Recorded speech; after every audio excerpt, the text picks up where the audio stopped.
Ardra Shephard, and this is Tripping on Air, a place to talk shit about what it's like to have MS. Normally, I like to make everything about me, but MS also affects the people we love. So weighing in from the partner perspective is Alex Hajjar, my friend whose wife also has MS. Join us monthly as we dish about everything from symptoms to stigma. If you have MS or you love someone who does, we want to connect with you. I've said it before and I will say it again. If you have MS, you deserve presents. Every year I do a holiday gift guide with some of the best gifts for people with MS, and the 2022 guide is maybe the best yet because this year it's packed with great ideas, but also some pretty sick giveaways. For the complete gift guide, go to trippingonair.com. You can see all the items. I'll post a link to enter the giveaway contest, or you can go straight to ami.ca/TOA contest to enter. So I've always enjoyed the past gift guide blogs. They're awesome. They're always handy. They're always on the website at trippingonair.com. It's like a cheat sheet that actually works, and I don't have to write it on the back of my hand. I can just hold it in my phone. There's do's and don'ts, which are handy, obviously, because there's always that sort of sick person gift that you get, like hobby sets or healing crystals. Nicole and I are experienced people, so we get each other those types of gifts. So I would never get her, say, a mobility aid. I mean, I also love experience gifts. I do kind of think we all have a bit too much clutter, for sure. I love that you brought up the sick person present, because I think there is this instinct, holiday or not, to give, when somebody is sick with something, to give them some like tea or a mug or whatever. These gifts are actually really practical or useful or thoughtful. And who doesn't love a gift guide? I mean... And so, yeah, I also, what you said about, you never get Nicole a mobility aid. I think there is definitely a know your audience aspect to some of the gifts on this list even, but also, gifts that do identify with disability. When I was first diagnosed, I had girlfriends who told me that they thought they had talked about going together and getting me a cane for Christmas because they had seen me stumbling around and walking. I was in a relapse. I was so mad. Like, I would have just been really pissed to have received that gift at that time. I wasn't ready for it. So it's like, that can be a great gift, but you have to know your audience. It's a style thing. I mean, would you get your friends shoes? And how do you think they would react? I would get the right person shoes, but it is personal. I think at that time for me, it was like, I wasn't ready for a cane and somebody else couldn't make that decision for me. It felt more like a judgment of like, you're not looking after yourself. So, but now, fair. If you want to give me a fancy cane, have at it. Anyway. Canes are badass nowadays. Right? Like, they're cool as. Yeah, I think so. They can really be a style statement. But anyway, okay. The first item on our list, I want to start with jewelry because I'm a blingy girl. You can't go wrong with me with jewelry.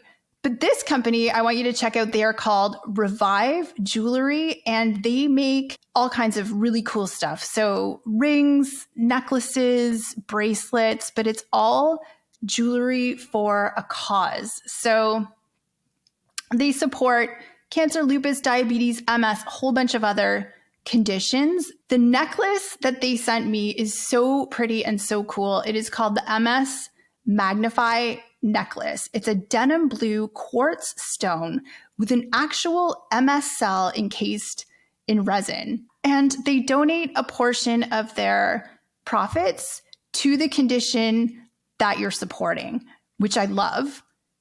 But I also love that it's just this really pretty piece of jewelry that can be a conversation starter if you're feeling like maybe creating some MS awareness. When someone says, "Oh, I love your necklace," and you can say, it's better than like, "Oh, why are you using that cane?" Or "Why do you have a leg brace?" Or "Why are you rolling around? You look too young for that rollator," or something like that, which happens.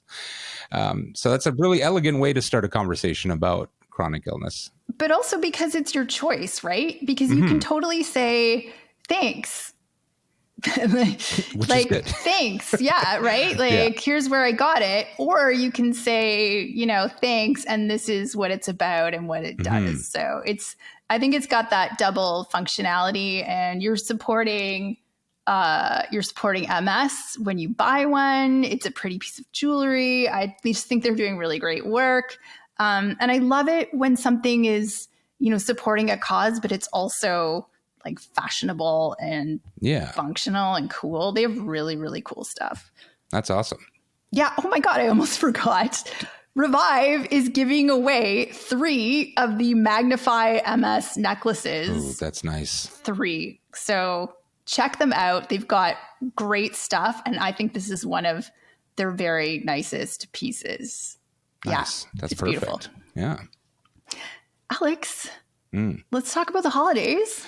Sure. Okay. Are you doing any traveling? What do you guys do? Yeah. So with Nicole and I, we prioritize travel at Christmas. We do like the opposite of everybody else. So at least during the non-plague years, we try to get away. But this year we're going to Vietnam. It's still kind of a plague year. It is definitely a plague year, but there's less rules this plague year. So we are going to Vietnam for a few weeks, and it's a gift to ourselves. Actually, it was our 10th wedding anniversary on Thursday, on the 13th anyways. So this is our gift to ourselves for tolerating each other for 10 years, right?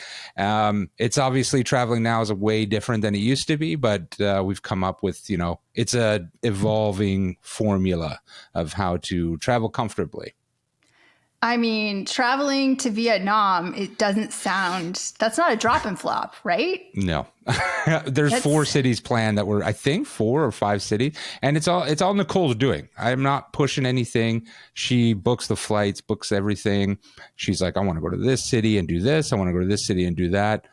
There's a lot of beach flopping, there's a lot of just hanging around on the beach, but scooters are crazy cool there, and you can just rent them and scoot about. And yeah, there's like guided tours you can take, and they were pretty cool. We did it in Thailand, and they were really sort of thoughtful in how they took us around and stuff. So I think it's definitely possible. I love this. I think it's awesome. Nicole, I know, uses a rollator to ambulate, and of course will be traveling with her mobility aid. I mean, we've all heard the horror stories of what happens to mobility aids. I'm always a little bit worried that mine's going to get lost. Like, I'm always looking out the window of the plane to make sure they check it. Anyway, Alex, this is a great gift for Nicole, which is a tracking device. Like, I kind of actually can't imagine getting on a plane without putting this little spyware into my mobility aid. Yeah, I agree. Right? I think it's so cool. But can you see it from like, let's say you go to Vietnam, but your rollator ends up in California. Yeah. Like, can it's in California? Does it work like that? So this is why I love the Apple AirTag, because it really does have the biggest reach and network to find your device. Okay. I also love it because you can customize it. I got mine engraved OP, which stands for Optimus Prime, which is the name of my own rollator. Right. But of course, awesome. you need an iPhone for that. So Tile makes a version that's good for Android, but I think I don't want to speak for Tile. I don't know if it can guarantee the same way that maybe the Apple AirTag would, but I think something is better than nothing. And I feel like those Tile tags are really great if you just lose shit anyway, like your keys, your phone, your dog, I literally said yesterday, we need a couple for these cats, if we ever end up with a house, because I like putting the cats outside, but they sometimes they don't come back, and I'd like to know where they get up to. So. I think you can do that, right? Yeah, there's collars you can build that little Apple AirTag into their collar. So, but they're crafty. They might work their way out, and then you're out a whole AirTag. You're screwed. Yeah, I don't know. I can't speak to that, but protect your mobility aid. Mm-hmm. No, that's a very clever thing to get for. It's an easy hack, right? For that purpose. Yeah, exactly. Okay, speaking of mobility aids, if you follow me on social media, you know that I am a fangirl for ByAcre's carbon fiber rollator. Alex, have you ever wondered like why we call them a rollator? When did we start doing that? I wonder why have we changed it from walker to, not changed it, but why do we use rollator instead of walker? Because walker seems like the historical word for this equipment. I think the difference is that a walker doesn't have wheels. You know, those like you take a step, which actually seems kind of like a stupid design. I don't know, but I think rollator is more the accepted term now. Well, they roll and they're good. They roll. Motor actually. Yeah. So this is a mobility aid that can help you get around. It's, like I said, carbon fiber. It's sleek. It's stylish. In my opinion, it is the best looking device out there. It's the lightest one in the world. I can lift it with one hand, and that is saying something. I think they're under 5 kilos. The handles are fully adjustable.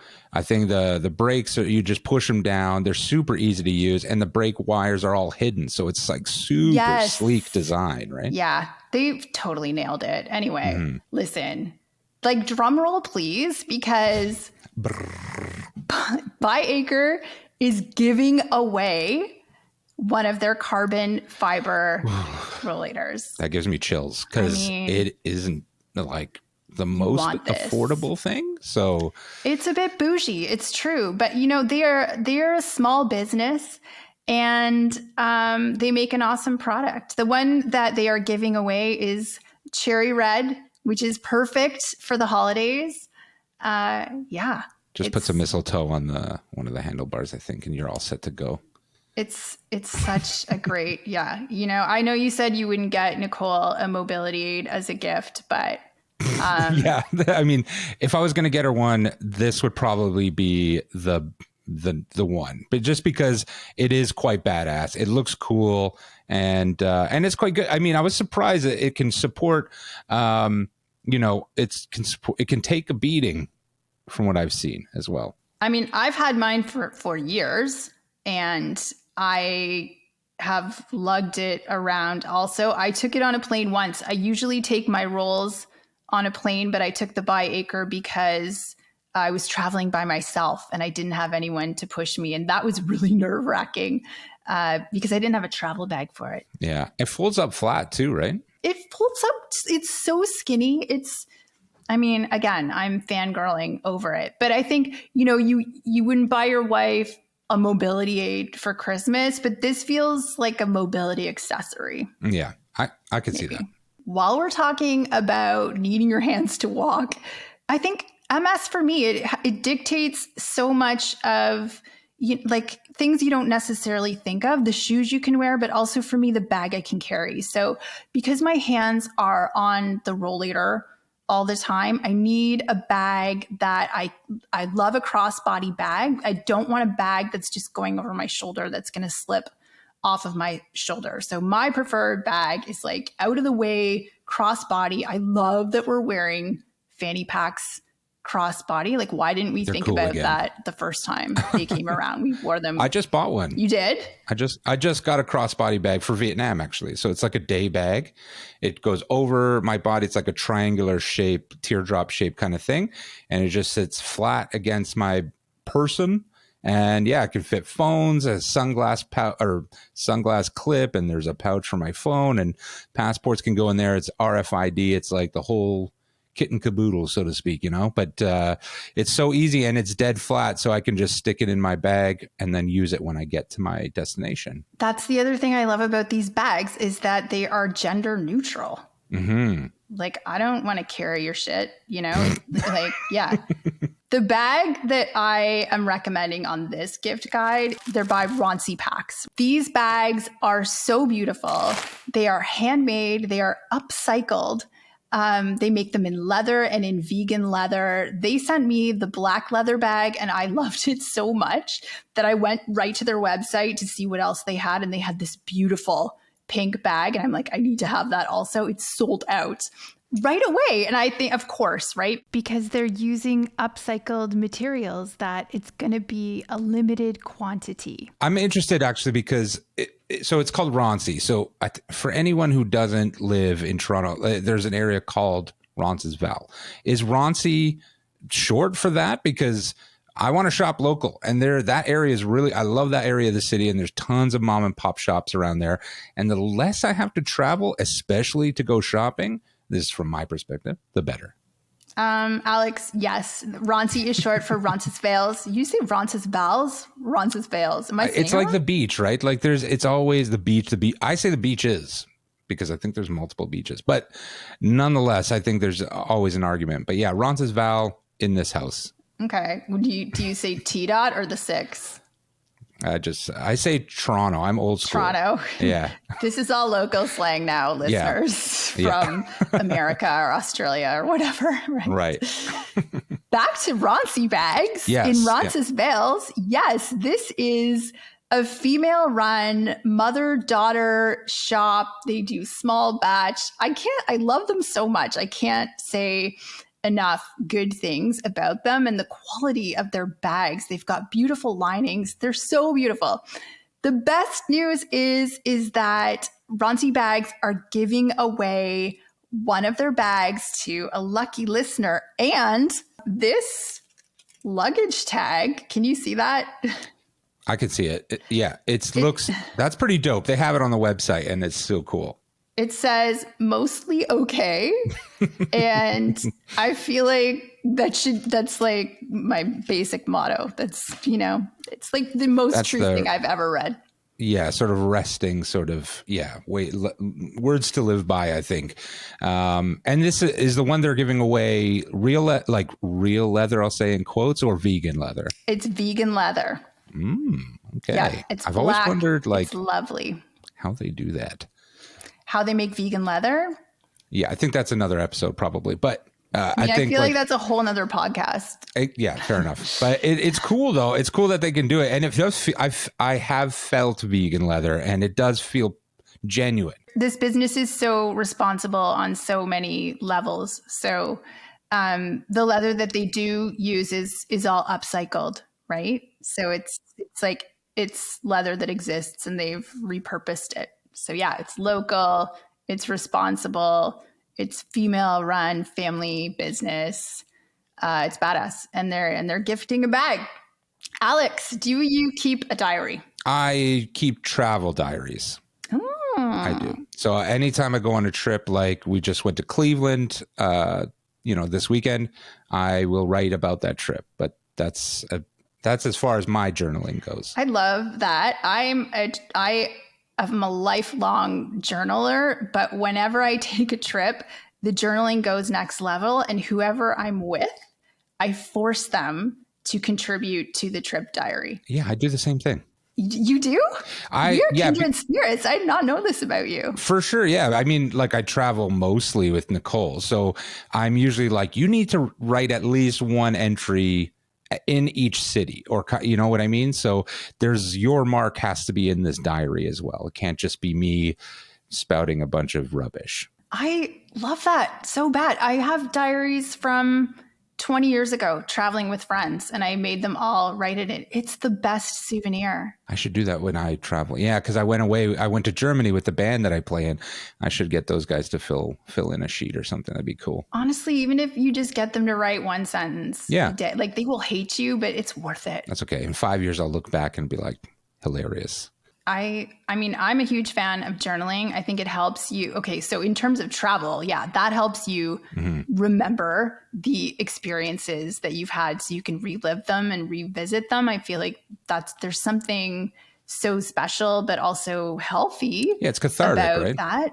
Yeah, but I think in terms of, journaling just in general, there's actual research that shows it can help us heal faster. It can help us sort out trauma. Like there's all these advantages to not just our emotional well-being, but our physical well-being with journaling. Mm-hmm. Yeah. Nicole's more of a, day-to-day journaler, but she has books that are mostly like, or she has a couple books that are mostly like prompts. like should I be grateful for? What was your favorite thing? She has one that's like 5 years. So it's every day for 5 years. So you do one a day.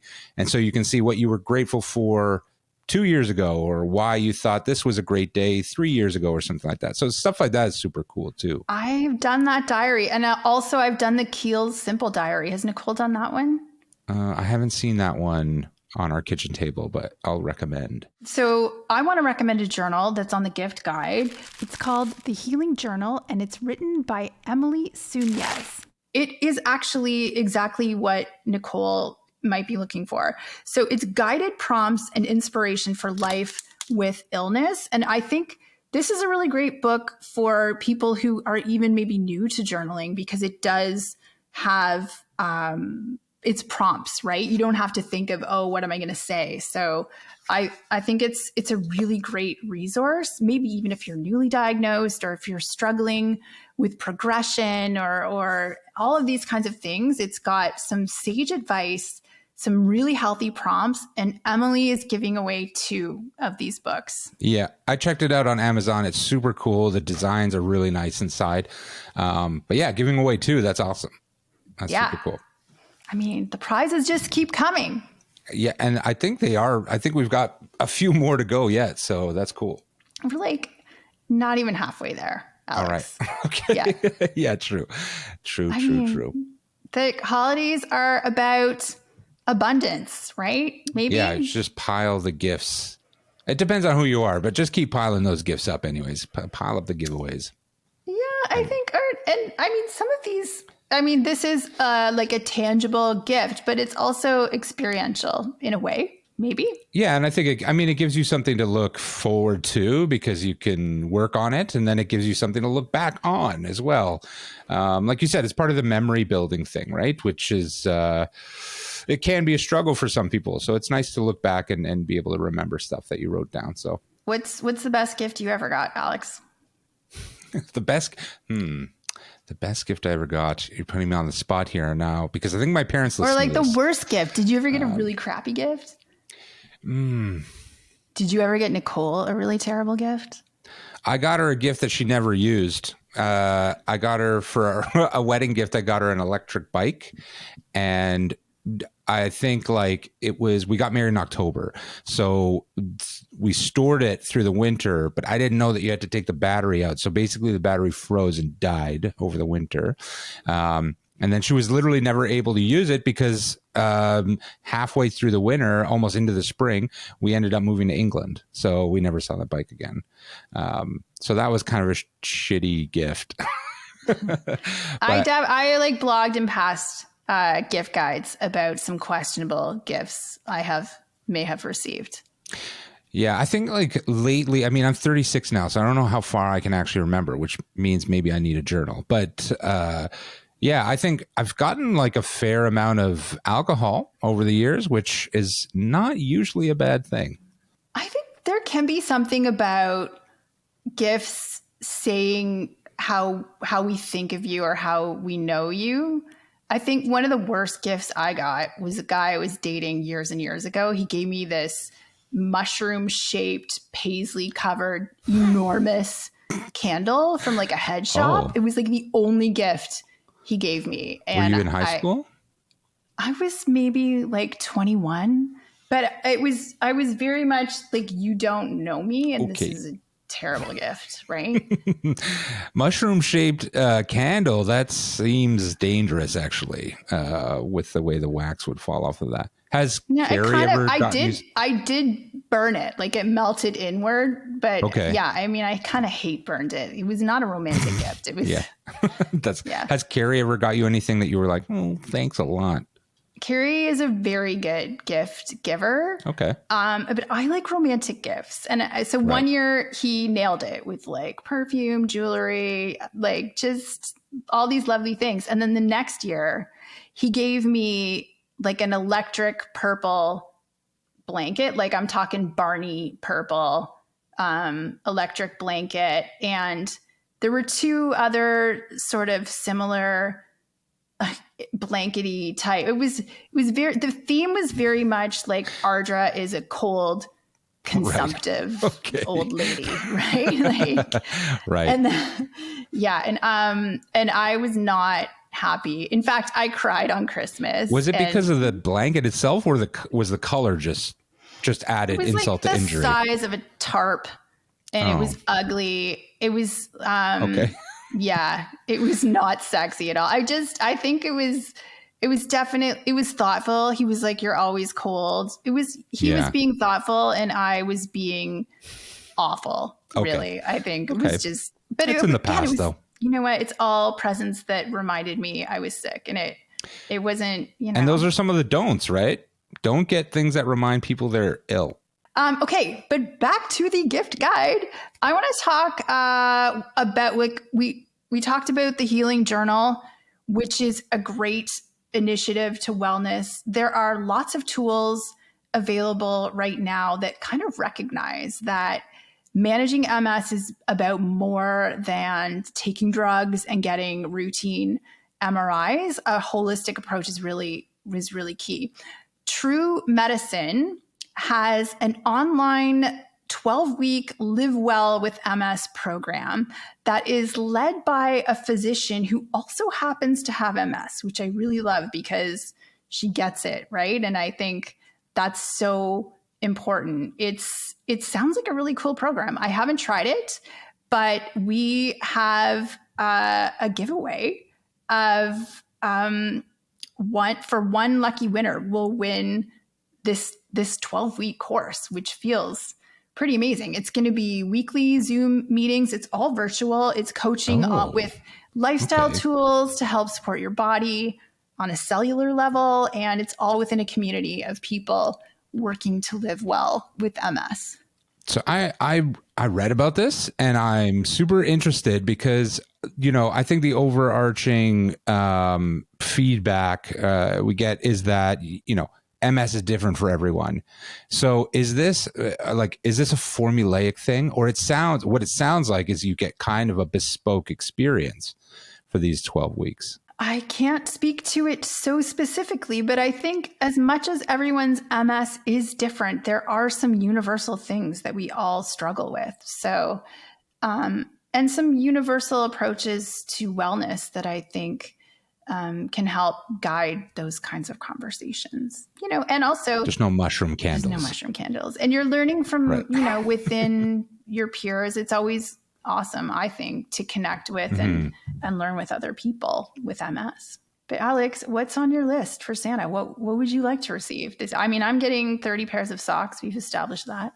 Okay, so I've got another wild one, I think. But honestly, I wanted this item really badly. So I got it actually a few months ago. You got it for yourself. But if I had another bathroom, I would get another bidet. Okay. So it's the one I have is dead easy to use. It's super simple to install. Back up. Okay. You don't want to, you're like, I won't buy Nicole a rollator, a mobility aid, but you're like suggesting that a bidet is a gift. This is a gift for everyone in the house. It's like such an awkward gift. It isn't. I'll admit it's not the traditional gift, but I'll be the first to say I like a practical gift. I asked for a Brita water filter and a water pick for my birthday. So my parents think I'm really weird when I ask, when they're like, "What do you want for your birthday?" And I say, "Yeah, give me a Brita." But in this case, it's like, so the one we have is like a hose, like, with a wand and things like that. It's really easy. It's just like one screw into the toilet, super easy to use. And you can adjust the pressure, and you don't have to dunk your hand into the bowl to move around and stuff. It's super easy, but it's just keeping clean. It's keeping clean, and it's super easy to use. So it's about hygiene more than anything. It's fast, and you're saving the planet. You don't have to use, toilet paper all that much. So the one we use is it's called the Aquas 360 handheld bidet, and I got it at Home Depot. But I love it. That's a really shitty gift, Alex. Literally. You know what? Actually, it is a very good idea. And I said to my doctor earlier this summer that in all my 20 plus years of MS having, which has included a significant bladder problem. I'm a self-catheter user. I've had so many infections. It's stunning to me, actually, that no medical professional has ever recommended a bidet to me. It's Oh, really? never. And I think, I mean, we weren't recommended it by a doctor. This is a friend told me about it. right. But I think, yeah. And listen, like, you don't, as far as I know, have a bladder problem. I know you don't have MS, but so, you're saying this is a gift everyone can use. I'm saying specifically for people with MS who want to avoid bladder infections, this could be a tool that is, I'm on like prophylactic antibiotics for years and years, and no doctor has ever said, have you ever thought of this? It's kind of cultural, maybe, right? Like, the thing is, yeah, I think like, so my Italian grandparents had one of the ones that are like a separate unit from the toilet. So you would kind of hop, skip, and jump over to it after you were done. This just attaches right to the toilet, the one that I use. Nicole uses it. Same, like she loves it. I was disappointed. Like I said, we went to Cleveland on the weekend, and I was like, they didn't have one, obviously, because North Americans don't typically have this, I think. And I was like, I cannot wait to get home and I need to wash my backside bum properly. Yeah, but it's handy, and like I said, it's healthy. It's healthy, and it does, because you're not having to, like, for lack of a better phrase, reach around or like kind of maneuver with the toilet paper. This, you just point and shoot. And it's that easy. It's super cool. I think it's also worth pointing out that you don't have to do a bathroom reno. This is an inexpensive attachment.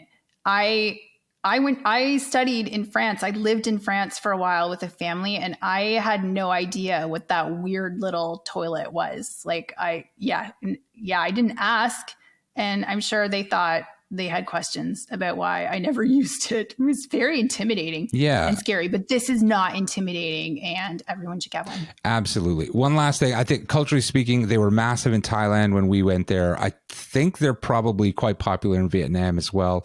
And they're big in the Middle East as well. And I heard it from a Middle Eastern friend of mine, and they've had them for, centuries and stuff. It's just such a popular. He had a travel one. Wow. When we went away, he had a travel version, and I'm like, now I'm kind of tempted to get my own because they're great. The first time I went to a really, really fancy hotel in New York City, and I sat on the toilet, and the toilet seat was heated, and it was like the most, I think when I move, the next time we're moving in a couple of years, I want one of those fancy Japanese toilets. Let's get out of the bathroom. What else have you got, Alex? Okay.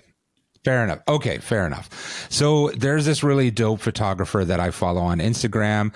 I think that a photo shoot is actually a really great gift for partners because it's actually a really good confidence booster. I get the feeling that partners sometimes maybe feel, or start to feel one-dimensional in their day-to-day. I do, you kind of just feel like that. And this is one way that I think you can look back at yourself, because these photo shoots are super classy and they're super well done and they're dramatic and sexy and stuff like that. So they really excite emotions and feelings that you don't get, from doing your chores and things like that. So you're saying the photo shoot should be for the person with MS? I think it works for both parties, but I think that the partner benefits from, I think the partner can definitely benefit from this, from a photo shoot as well, because it's just a step away from your day-to-day thing. I really like how journaling can help us reframe and process our own narratives, but I think photography can do this too. I had my own experience when I was struggling adjusting to mobility aids, and I hired a photographer and had like a full glow up and thought, I want to feel a certain way about this, and I'm going to use this art form, this photography, to help me feel that way. And it really, really worked. So I actually think this is an excellent idea, Alex. Like, it can help the person with MS maybe get back in touch with a part of themselves that they are not familiar with. It can help partners feel a certain way. You could do a couples shoot. This is something even, that you could maybe even DIY or do a bit on a budget, enlist some friends, or I don't know. But there is definitely something also about hiring a professional to just, you don't need a wedding or a special occasion to just make a big deal of yourself. Yeah, it's definitely I think, in the grand scheme of things, it's a small scale way of really pampering and changing how you can see yourself, right? Whether you said individually or as a couple or whatever. But it's really awesome because one lucky winner will receive a 1-hour portrait session with 10 digital images. The winner for this one must be able to claim this prize in Hamilton, Ontario, from Irene Kostishin, and you can check out her portfolio at kostishinphotography.ca. She makes everyone look like a badass. I love that. And 10 images, that's a lot. It is that's a lot. Like honestly, wardrobe changes and different looks. Yes. Yeah, she could do it all. I'm certain of it. And so, you said you have to be in the Hamilton. I think you don't have to be in the Hammer to win it, but you have to be able to claim it there because I think that's where she's based, and she does wonderful work there. I used to live in Hamilton. Ooh, did you live on the mountain? I did not. I did. Oh, you know what? I actually did live on. I've lived in a lot of places. To be fair, I don't know where the mountain is. People say it, and I know it, but it's not really a mountain. It's technically an escarpment. Okay. Okay, fair enough. It is. That's funny. Yeah, no. But I lived in Westdale. I lived on the mountain, and I lived downtown. And the Hammer. It's a great town. I used to be a docent at the art gallery there, and it is a beautiful art gallery. And if you're in Hamilton, you should check it out. Yeah, Hamilton's underrated. It's a cool town. Totally. Yeah. Lots of great restaurants and And football, cool. Right? If you like football. I don't like football. I like TV. Me too. But Alex, it's still big on that. But my dad, he's honestly, during CFL football season, I can tell whether or not the Ticats won or lost based on the mood my dad is in. That makes sense. I can see that. Does it make sense? I don't think it's valid, but it does make sense. Yeah, Ticats. Okay, but TV. I would much rather watch TV. Alex, what's your favorite show? It's Fashion Dis, right? So I'll just preface this by saying my favorite show ever is a 3-way tie between Doctor Who, Battlestar Galactica, and Star Trek Next Generation. But just because I'm a huge nerd. Fashion Dis is, I think Fashion Dis is obviously amazing, but I think it's fair to say that the entertainment industry has had a sort of invisibility cloak over disability for a long, long time. So a makeover show that features disability is, authentic and refreshing. I'm glad that you enjoyed it. It was very fun making it, and we're actually gearing up to make season 2 soon. So, but the reason I bring up Fashion Dis is because one of the breakout stars of the show was Billy Footwear. Every time we introduced one of our participants to these top opening shoes, their head exploded and we had to call a medic. I believe it. I've seen it. Right? It's honestly, so anytime I was watching Izzy open up those shoes like they were a book, yes. It was incredible. Like my mouth would drop because we do struggle. We struggle with these shoes, with all shoes, because Nicole wants to feel seen and wants to feel cute. And I'm sort of, there tapping my foot like the warden of shoe prison with a practical, safe option that, I'm just holding there. But these adaptive shoes with the zipper and the pull tab, they open up the whole tongue so you can just drop your foot in like you're Tony Hawk. They're a game changer. And you know what, Alex, I'm going to say they're not even adaptive shoes. I'm going to say they're universally designed because you don't have to have a disability to wear them. Of course, if you have foot drop or you use a Dictus band or an orthotic or you have a prosthetic leg, these are the shoe for you. But everyone can wear these shoes. Like they look cool on everyone, and they have so many styles. And I think, yeah.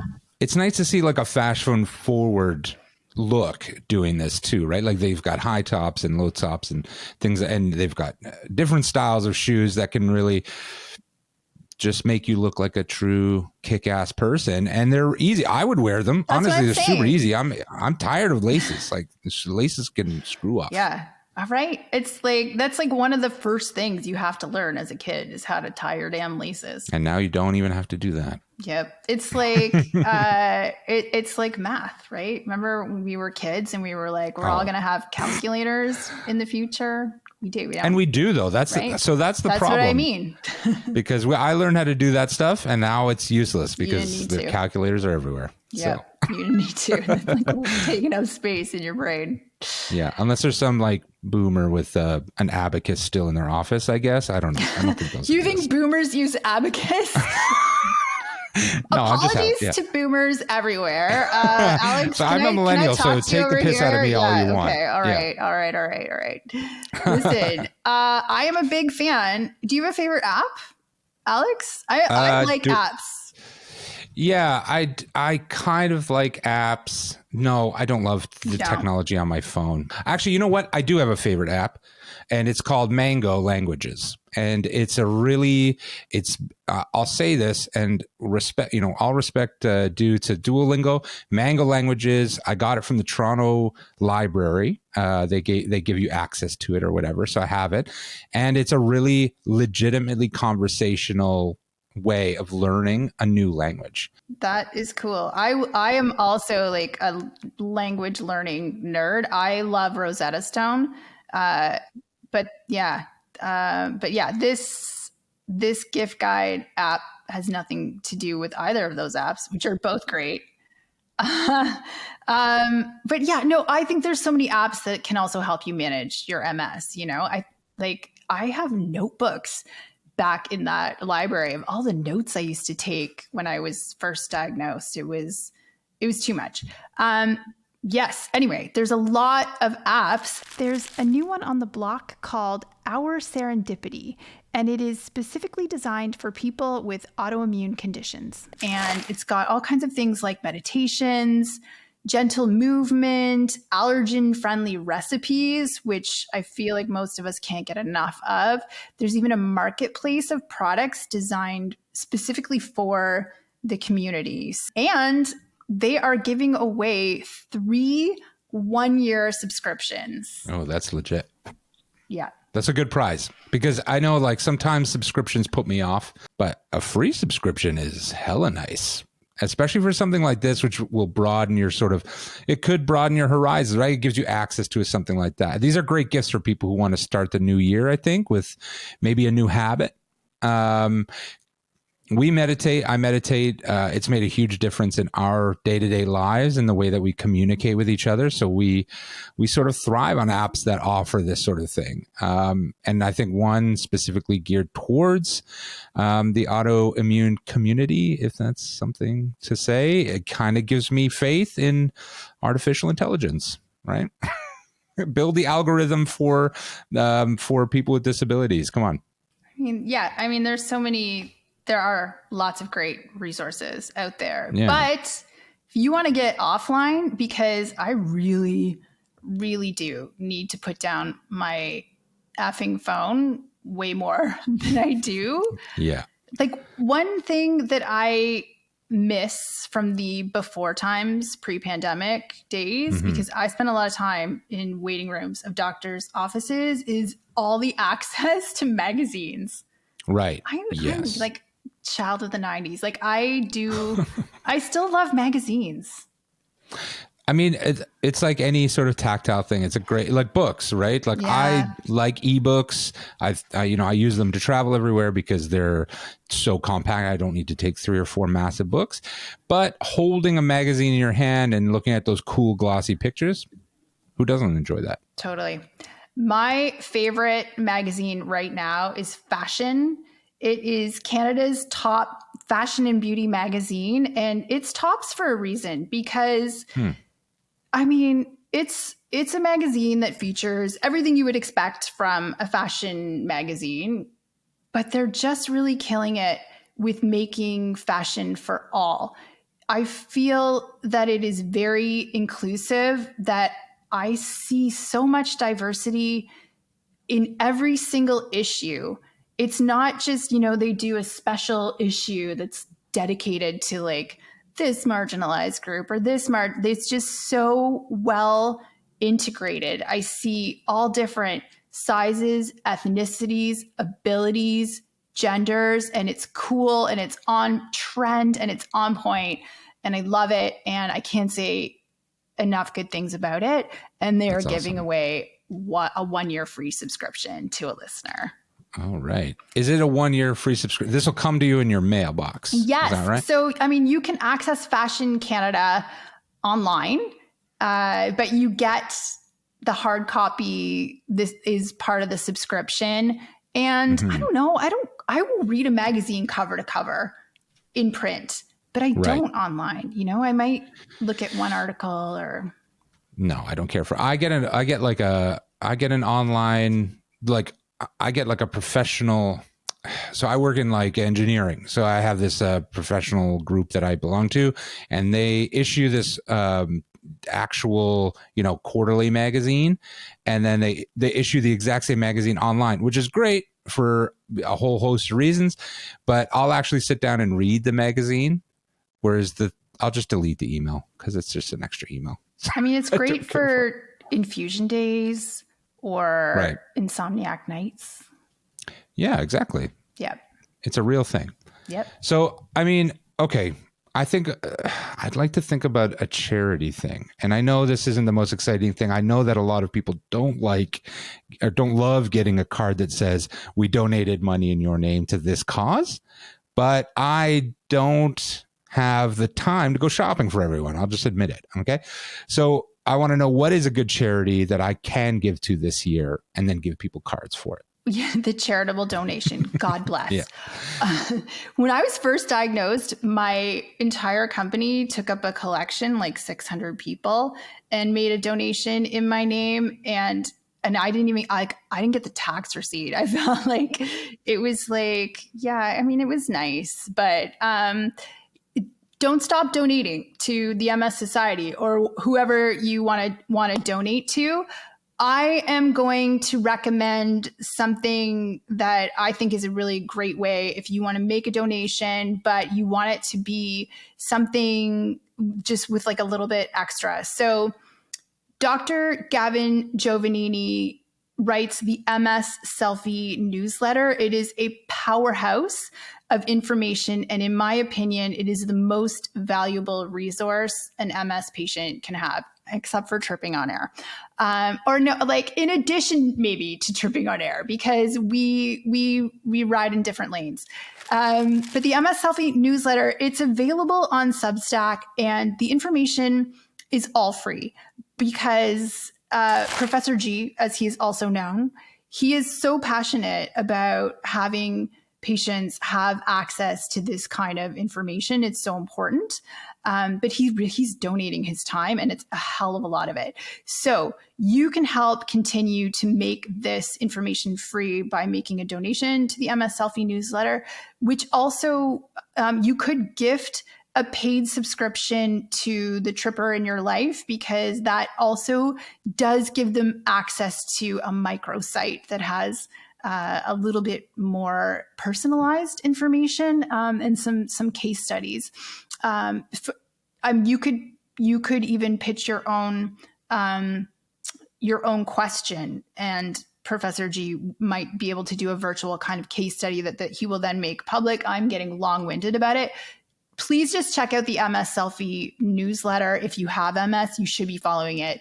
And consider donating if you would like to contribute to something that's very meaningful. He's doing great research and great work. That's awesome. That sounds like a worthy cause. So, yeah, this is some really great gear. I think some lucky trippers are going to have, some banging gifts heading their way this year, I hope. Where can people sign up for this? Because this is a big deal. Oh, totally. Yeah. So we've got 12 great gift ideas for someone with MS, and 13 giveaways. I think if I added them up right, I need to consult that calculator again. You can find the whole list on trippingonair.com, and I will post a link there where you can enter the giveaway, or you can go straight to ami.ca/TOA contest to enter. All of these items are available internationally, but you must be a resident of Canada to enter the contest. Contest closes December 1st, 2022, and then we're going to announce the winners on Instagram throughout December. So make sure you're following MS_trippingonair on Instagram. I mean, happy holidays, Alex. Yeah, I hope Santa is good to you. I hope he's good to you too. And everyone else, everyone listening. Everyone, all the if good girls and boys, and even the ones who aren't good. Thanks for listening to Tripping on Air. Don't forget to visit us at trippingonair.com.